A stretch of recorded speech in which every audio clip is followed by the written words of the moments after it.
Hello everyone, welcome back to the Away Say on the Gallagher Shots Network. We've got a special episode this weekend because it's FA Cup weekend. It's amazing how there can be a little bit of FA Cup buzz again once we get past one round. Seems amazing. It seems like such a rare thing now that we do get excited again. Team looking to put us out again is Oxford. Last time we played them, we were thumped 3-0 at their place when we had Rafa as manager, so hopefully not a repeat of that time. Game we should win on paper, but as we've seen this season, all the games we should have won we haven't, and all the games we shouldn't have won we have. So it's a bit of a crazy season, but we'll see how it goes. Joining us this week is Simon from the Fence End podcast. Thanks for coming on, Simon. Thanks for inviting us. Oh, no problem at all. A lot of people watching this, all Newcastle fans mainly. We won't know anything about Oxford United. Do you want to just give us a bit of an overview as to a bit of the modern history of Oxford? How are you doing at the minute? What's the situation like? Yeah, apart from the game 3 years ago, we've not played you really since the 90s and the 80s when we were both first, second division clubs. Since then, I mean, those games would have all been at the old Manor Ground. You'd be too young to remember that, but a lot of Newcastle fans would remember the Manor Ground. Since then, we've gone through countless owners. Bit like yourself, we had an owner, a chairman who we weren't that fond of, but he got the ground finished, which is the three stands, one open end, hence the Fence End podcast. We've got a fence into the ground. And through a couple of changes of ownership since that chairman, we don't own the ground, which makes life difficult financially. But under Michael Appleton, who was the manager when we beat you guys in the FA Cup 3 years ago, and now under Carl Robinson, we're looking at young players from Premiership or Championship clubs who've perhaps not made the first team coming to us and looking to sort of take a step up, step back to then take 2 steps forward. So that's kind of where we're at as a club. Financially losing money, it's how it is, I think, for loads and loads of football clubs nowadays. Nobody's making money, I think, unless you get the Premier League and you get the TV money. But things are going, it's quite positive. There's a lot of positives around the club. The new academy and the training setup we now own, which we haven't done for many, many years. So there's a lot of stuff going on behind the scenes, as well as in the first team squad. A lot of good stuff happening. Yeah, you kind of got the opposite problem to us because we've got loads of money, but we don't invest it anywhere. So kind of the opposite problem, really. How about this season? I presume from what you've said there, it's a bit of a transitional season. What were you kind of expecting out of it, and are you happy with how things are at the minute? Or yeah, I think at the start of the season, I think most people were expecting in and around the playoffs. I don't think there's some big clubs in this division, the likes of Ipswich and Portsmouth and Sunderland, who financially are, sorry. We've got to bleep that out. Financially way above what we can do.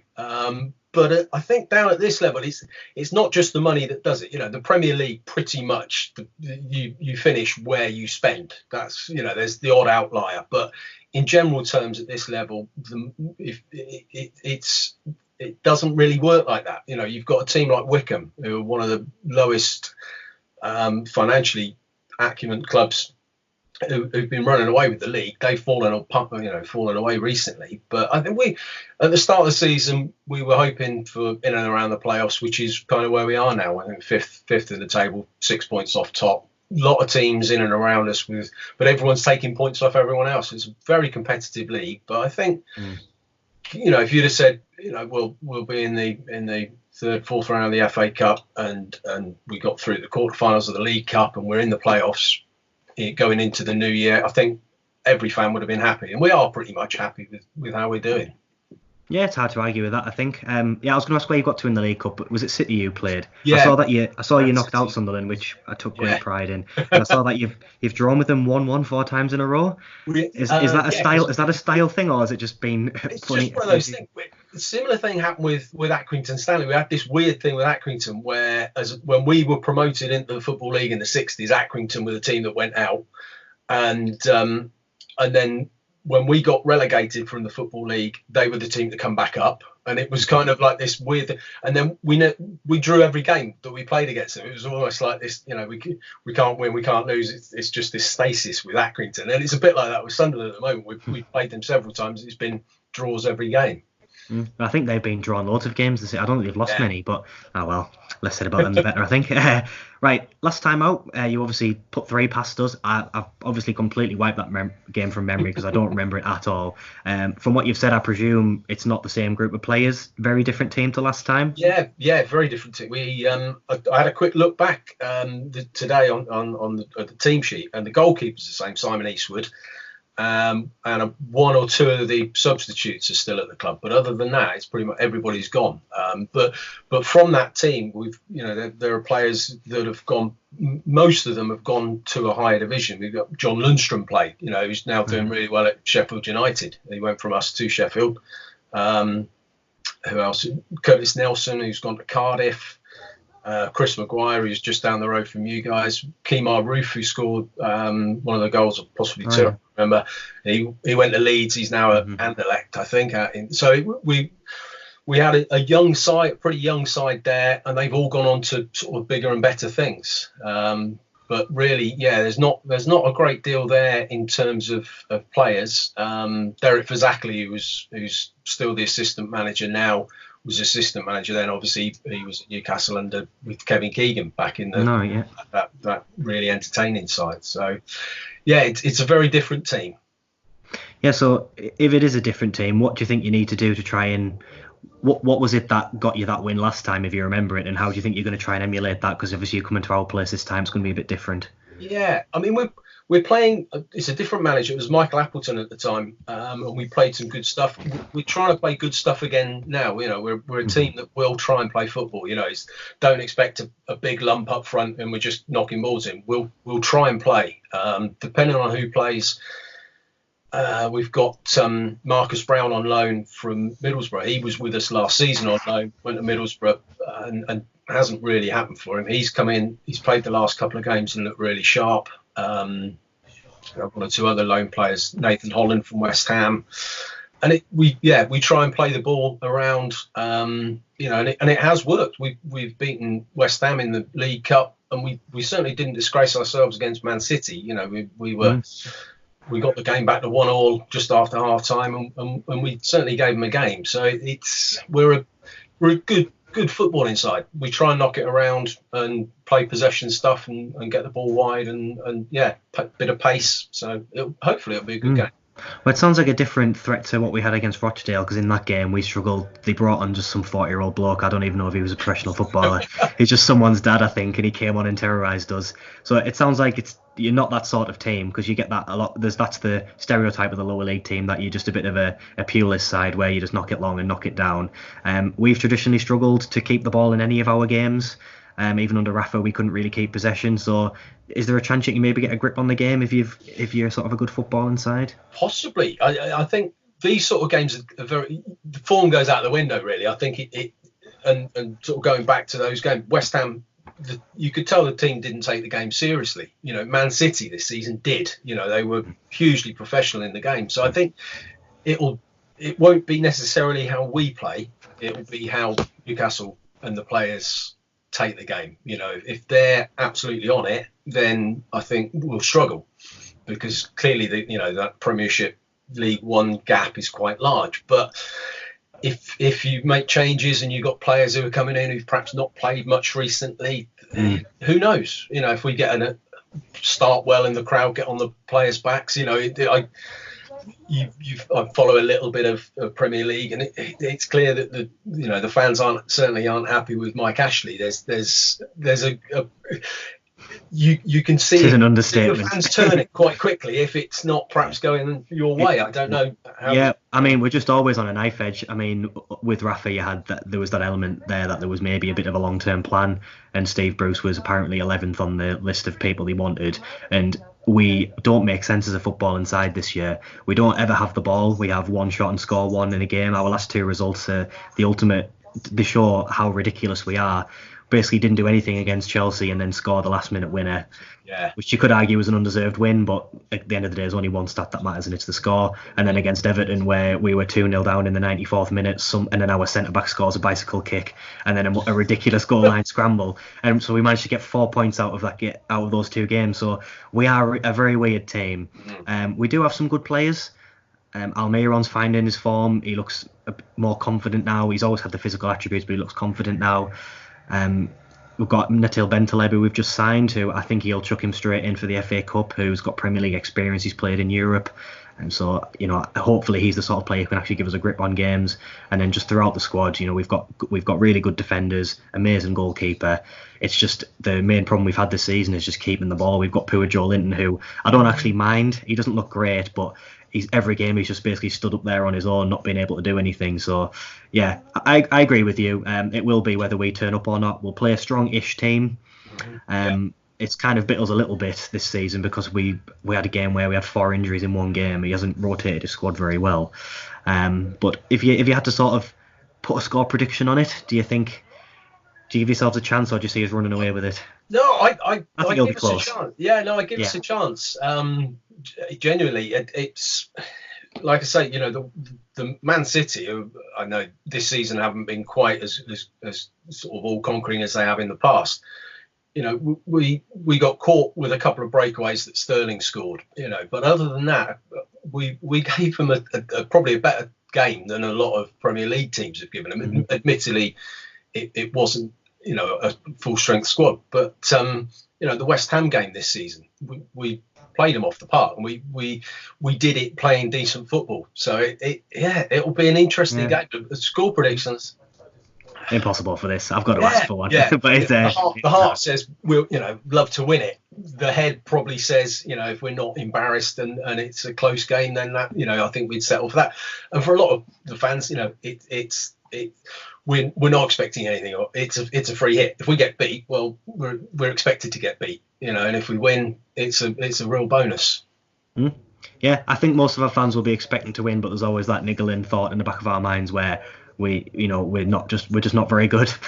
So, and even when we were better in the sort of few years ago, maybe we still used to get knocked out the cups constantly. So I mean, we don't go anywhere. I think we made it to one quarter final in the League Cup, but cups are just, like you say, I think they are bonuses for us as well. Obviously, the priority for Mike Ashley every single season is just stay in the Premier League, get your Premier League money, get your TV money, whatever. So we love, this is a really good draw for us. So it's been a nice change, because normally if we do get through one round of a cup, we then draw Man City or some ridiculous team that we're never going to beat. So it'd be interesting to see. Final question on the FA Cup in general. There's always this talk that goes around this time of the football calendar about whether the magic of the FA Cup's still there. Do you think it is there coming from a smaller team? I think it is for us. We've had some decent cup runs over the last few years, and we played at Middlesbrough 2 or 3 seasons back, 3 or 4 years ago, and for a lot of our fans, that still remains one of the best defeats we've had. In that we were 2-0 down, really struggling. We got 2 goals back in 90 seconds of each other, and 3,500-4,000 fans there. It was wonderful, and I think, there's been a lot of talk about doing away with replays, and I think the next round is played on a Wednesday rather than a Saturday. And I think stupid. It is, and they talked about extending the Champions League. I don't know if that's what you were going to say. Well, that was exactly. There's a lot of pep talks about B teams and too many games and things like that, but they'll extend the Champions League, so there's extra games there, which involve a hell of a lot more travelling than Manchester going to where it Wolves or something like that. And those games are always pointless as well, because it's like Man City going to play some Ukrainian farmers, and they always win, and the same teams get through every single year. Often, and it's especially I think they're talking about being in the group stage. They're extending the group. Yeah, will be bigger groups. If they've won 3 or 4 games, then the last 2 are utterly meaningless, and it is.